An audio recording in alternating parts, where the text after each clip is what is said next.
এইবাৰ দলো নহয়, লক্ষ্য এবাৰ ইংলে পথাৰ। কৰ্পোৰেটক সন্তুষ্ট কৰাই চৰকাৰৰ লক্ষ্য। দৰিদ্ৰ জনতা জহন নামে যাওক, সদায় লক্ষ্য কিয় বাগানৰ লোক।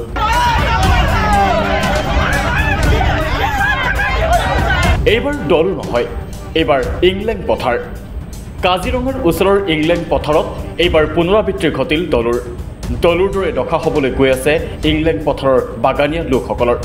কাজিৰঙাৰ ইংলেণ্ড পথাৰত পঞ্চতাৰকা হোটেল নিৰ্মাণৰ বিৰুদ্ধে শান্তিপূৰ্ণ প্ৰতিবাদ কৰা ৰঙাজান, হাতীখুলি, দিৰিং চাহ বাগিচাৰ শ্ৰমিকৰ ওপৰত আৰক্ষীয়ে লাঠিচালনা কৰাৰ ফলত আহত হয় কেইবাজনো চাহ বাগিচাৰ লোক। তেওঁলোকৰ দুখ হ'ল তেওঁলোকে ইমান দিনে বসবাস কৰি অহা চাহ বাগিচাৰ ভূমিত পঞ্চতাৰকাযুক্ত হোটেল স্থাপন কৰিব খোজা আৰু তেওঁলোকক উচ্ছেদ কৰাৰ বিষয়টোৰ তেওঁলোকে প্ৰতিবাদ কৰিছিল। সেই প্ৰতিবাদত খৰ্গহস্ত হৈছে প্ৰশাসন। হায়াত আৰু টাটা গ্ৰুপে নিৰ্মাণ কৰিব খোজা হোটেলৰ বাবে সেই অঞ্চলত প্ৰায় 100 বিঘা মাটিৰ প্ৰয়োজন। সেয়ে এইবাৰ তাত বসবাস কৰি থকা চাহ বাগিচাৰ লোকসকলক তাৰ পৰা আঁতৰাই পঠিওৱাৰ সিদ্ধান্ত লৈছে চৰকাৰে। কিন্তু চৰকাৰৰ এই সিদ্ধান্ত মানি ল'ব খোজা নাই তাৰ স্থানীয় লোকসকলে। আচ্ছাকে ধৰি কেইবাটাও সংগঠনে ইয়াৰ বিৰোধিতা কৰিছে। পুৰুষ মহিলা সকলো তালৈ শান্তিপূৰ্ণভাৱে ওলাই গৈছিল, কিন্তু প্ৰশাসনে এই শান্তিপূৰ্ণ প্ৰতিবাদকাৰীসকলৰ ওপৰত জঁপিয়াই পৰিল।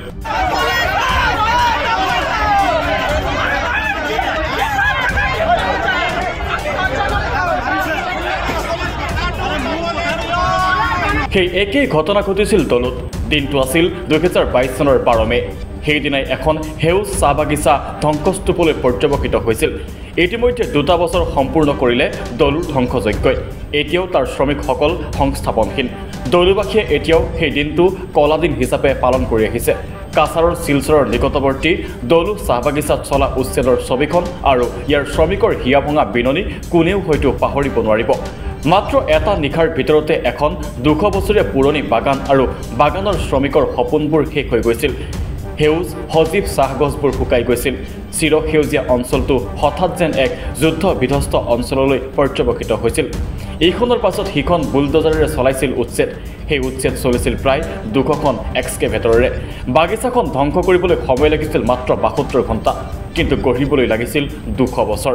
একে ৰাতিৰ ভিতৰতে এই দলু বাগানৰ চাহ গছ কাটি তহিলং কৰিছিল চৰকাৰে। দলু বাগানখন লোকচানত চলা বুলি প্ৰচাৰ চলাইছিল চৰকাৰে। সেয়ে দলু বাগিচাৰ সেই স্থানত এটা বিমানবন্দৰ নিৰ্মাণৰ সিদ্ধান্ত লৈছিল চৰকাৰে।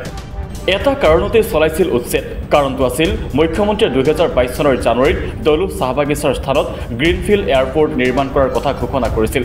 এই ঘোষণাৰ পাছতে দলু চাহ বাগিচা কৰ্তৃপক্ষ আৰু 3টা বৰাকৰ স্থানীয় সংগঠনৰ লগত বুজাবুজিৰ চুক্তি সম্পন্ন হৈছিল। বৰাক চাহ শ্ৰমিক ইউনিয়ন, অখিল ভাৰতীয় চাহ মজদুৰ সংঘ, বৰাক ভেলী চাহ মজদুৰ সংঘৰ লগত 2022 চনৰ 7 মাৰ্চত চুক্তি স্বাক্ষৰ হৈছিল কোম্পানীটোৰ। কোম্পানীটোৱে বাগিচাখনৰ মুঠ 9650 বিঘা মাটিৰ 2500 বিঘা ভূমি বিমানবন্দৰ স্থাপনৰ বাবে অসম চৰকাৰক হস্তান্তৰ কৰাৰ সিদ্ধান্ত লৈছিল।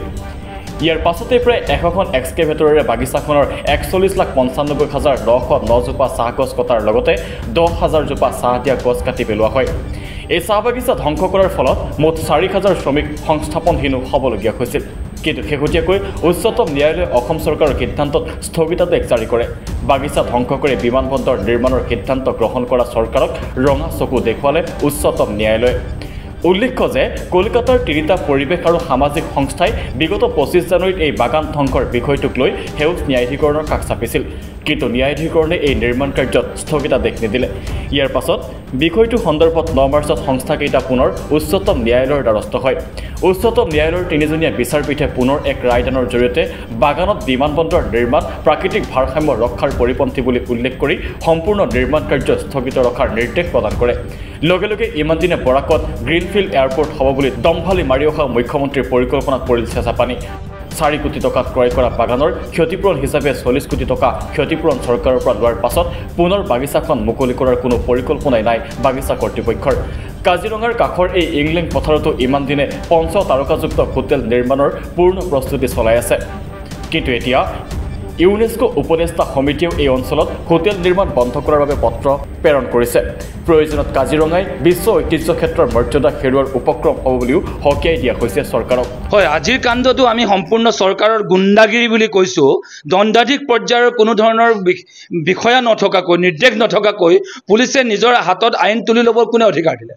আমি কৈছোঁ যে উচ্চ ন্যায়ালয় মাননীয় উচ্চ ন্যায়ালয়ক এইটো সহমত গোচৰ দৰে ইয়াৰ যিগৰাকী পুলিচ বিভাগৰ নেতৃত্বত এনেকুৱা এটা জাতীয় সংগঠনৰ ওপৰত আচ্ছাৰ দৰে এটা শক্তিশালী এটা মেৰুদণ্ড বিশিষ্ট জাতীয় সংগঠনৰ ওপৰত এই যিটো বৰ্বৰ যিটো আক্ৰমণ চলালে এই আক্ৰমণ কোনো কাৰণত সহ্য নহয় ইয়াৰ সহমত গোচৰ দৰে তাৰ উচিত শাস্তি প্ৰদান কৰাত আমি বিচাৰিছোঁ জীপাল কৃষক শ্ৰমিক সংঘই নিন্দা আৰু ভৎসনা কৰাই নহয় পৰৱৰ্তী সময়ত আমি ইয়াৰ সম্পৰ্কে প্ৰতিৰোধ সংগ্ৰাম আমি তেওঁলোকৰ সন্মুখত আমি আৰোপিত কৰিম আৰু এইখিনিতে আমি এই ঘটনাটোৰ পৰা সকলো জাতীয় দল সংগঠনে শিক্ষা লোৱা উচিত আমি কেৱল সাংগঠনিক এটা মেৰুৰ ভিতৰত থাকিয়ে কথাটো ভাবি সমাধান কৰিব পাৰিম বুলি ভবাটো উচিত নহ'ব কাৰণ এই চৰকাৰখন এতিয়া জনগণৰ চৰকাৰ নহয় অসমৰ জনগণৰ চৰকাৰ নহয় এইটো কৰ্পৰেটৰ চৰকাৰ গতিকে কৰ্পৰেটৰ দ্বাৰা পৃষ্ঠপোষকতা লাভ কৰা চৰকাৰখনক প্ৰতিহত কৰিবৰ কাৰণে আমি প্ৰত্যেকে নিজৰ অহংকাৰ ত্যাগ কৰি নিজৰ সাংগঠনিক নিজৰ মেৰুৰ পৰা কাঠামোৰ পৰা কিছু ঊৰ্ধত গৈ